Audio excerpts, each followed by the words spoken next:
shu magazin kirgandan shu odamlar asosan temir profil so'rashadi. Bozorda profil ko'p, lekin ularning hammasi ham ustalar va do'kon egalari ishonchini qozona olmagan. Biz esa hozir o'sha ishonchni qozongan brend Temir Profil haqida Gigant savdo markazi ish boshqaruvchisi bilan suhbatlashgani keldik. Assalomu alaykum. Jahongir aka, yaxshimisiz? Assalomu alaykum. Yaxshi yuribsizmi? Yaxshi. Mayli sizdan Temir Profil haqida bir nechta savollarga javob olsak. Mayli. Temir Profil bilan necha yildan beri hamkorlik qilasiz aka? Temir profil bilan 6-7 yildan beri ishlaymiz, shu zavod ishga tushgandan beri. Bu zavod bilan hamkorlik qilishingizning asosiy sababi nimada aka? Asosiy sabablardan biri bu eng muhimi bu sifat. Keyin yuklarni vaqtida yetkazib berish.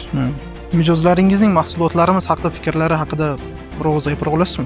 To'g'risini aytganda ijobiy. Nimaiki biz 7-8 yildan beri profillarni olayotgan bo'lsak, asosan gipsokardon mahsulotlari profillar Temir brendi asosida.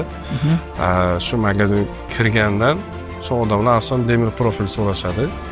Xudoga shukr, bizda hamma vaqt bor. Siz uchun biz bilan ishlashning eng katta qulayligi nimada deb o'ylaysiz? Qulayliklari ko'p. Asosan birinchi navbatda bu tez xizmat ko'rsatish. Dastavkalari ham shuni telefon qilganda yetib keladi. Buyurtma berish, yetkazib berish va to'lov qilishda muammolar uchraydimi? 6-7 yilda hali muammo bo'lgani yo'q. Kelishilgan holda. Eng ko'p sotiladigan va so'raladigan profil turlari qaysilar sizning do'koningizda? Bu qalinligiga qarab, asosan patologichniy profil 40 lik, 37 lik, 6 ga 3, keyin stenovoy profillar. Temir profilni boshqa do'kon egalari va mijozlarga tavsiya eta olasizmi? 100%. Rahmat sizga aka.